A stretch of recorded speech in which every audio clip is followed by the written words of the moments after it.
with magic, card visually changing. As he's checking the cards he got dealt, and then 1, 2, 3, 4, and 5, you draw attention to it. I can show you the exact moment.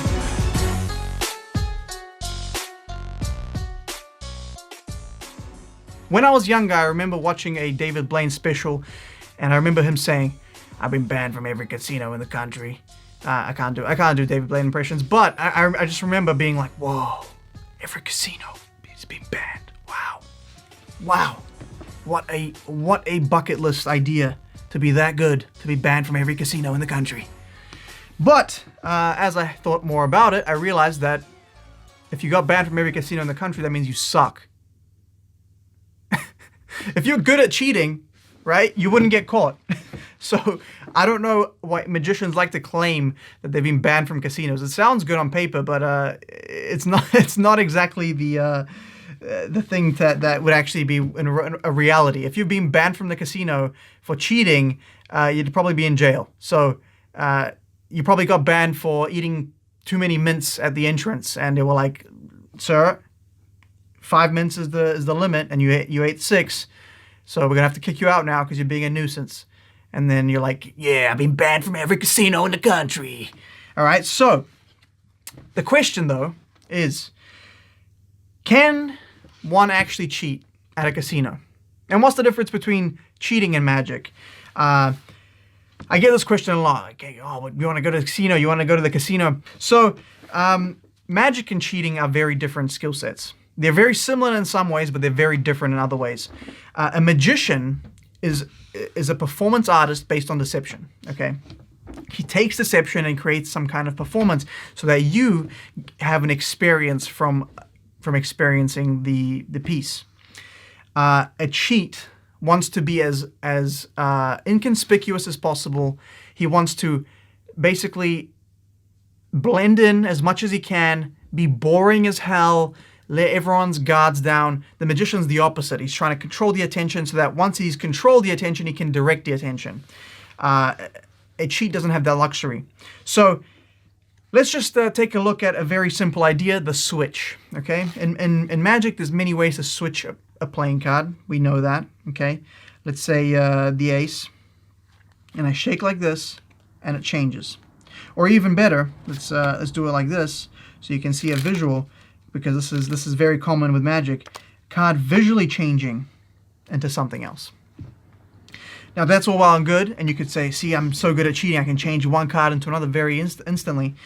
But of course, a cheat would not want that advertised at all.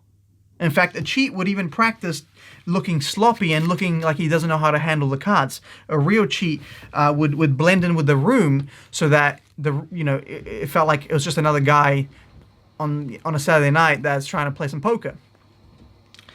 So a switch like that would never work. A more realistic way for a card cheat to switch cards would be, as he's checking the cards he got dealt, he's done the switch. Now, of course, there's downsides to this as well. You would have to have these cards in your possession, somehow extracting them and maybe replacing them later on. There's many ways you could you could do this, but it's an option. If you don't want to go through that hassle, and the deck is going around as a cheat, let's say I have the 2 cards on top in a known position, which is the top position, and we have, let's say, 5 players. So I'm going to deal 1, 2, 3, 4, and 5. And then 1, 2, 3, 4, and 5, and I've dealt them to myself. That's known as false dealing, and that can be very, very useful too. Again, you would never want that known, so you would try to make that look like every other deal, and you would try to, play that round like any other round. Of course, false dealing can be very risky. So what you might do instead is something called riffle stacking, where as you shuffle, you can rearrange the cards in such a way that when you actually deal, you deal directly to your accomplice, because you really wouldn't want to deal to yourself. That'd be very, very obvious. So let's say my accomplice is sitting to my right. So 1, 2, 3, 4, 5. 1, 2, 3, 4, 5. And that would take away suspicion from you, and then you can split the pot or whatever, afterwards. That's actually a pretty good hand right there. That's a perfect blackjack, so it depends what you're playing. So, of course, even with perfect cheating, you could still lose unless you know the outcome of every single card. And that's where the real card cheats hang out. If a cheat doesn't want to have to deal with false dealing and shuffling and all that kind of stuff, maybe someone wants to cut the cards, maybe they can't find the cards fast enough. So many things can go wrong.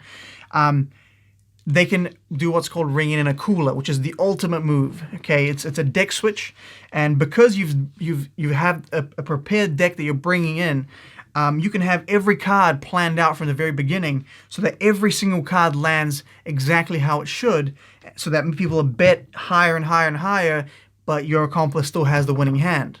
That's the real way to do it. Now, of course, as a magician, I don't have to hide the action of switching the deck. Okay, I can actually draw attention to it.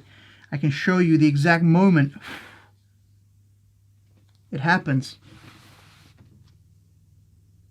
But not just this, but also the cards that were on the table. Everything has been switched.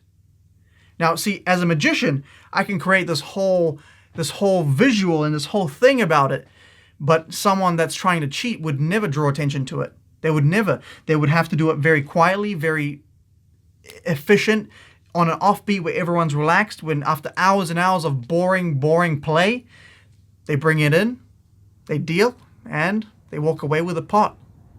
That's the real difference between a cheat and a magician. The magician will show you exactly what he's doing, sometimes even a little too much. The cheat, you'll never know until he's left. Even then, you won't be able to figure out how the f he did it. You won't be able to figure it out. So, to all the magicians claiming that they've been banned from casinos, well, I mean, maybe it's true, but lay off the mints, mate. And I don't know. I don't know what to say. It sounds good on paper, but in reality, man, there's a lot more that goes into it. You know what I mean? These cheats, dude, they're out here doing a few moves really, really well for 20 years. That their career depends on it. A magician can have millions of moves and ideas and routines, because at the end of the day, failure is just another avenue to explore in magic. If I fail something, well, I have to find a way to create the experience from that failure. A cheat doesn't have that option. A cheat, if he fails, it's over. Game over. So the question remains, could you do anything at a casino? No. There's cameras, people hired to watch you, people hired that know about cheating techniques. Like, they make a living doing that thing. So it's not going to be just a bunch of scrubs that you can just kind of like cheat at. I would be very surprised. You would need to have access to internal people. You would need to have access to dealers. You would need to have access to playing cards that they use at the casino that haven't been cut, stamped, or punched through like they usually do after every game. So basically, it would need to be a whole operation. You could not just go into a casino and cheat. You could steal other people's chips, which seems to have historical mentions throughout time. A lot of people have done a lot of hustles where they'll steal players' chips, but actually influencing the game outcome, good luck.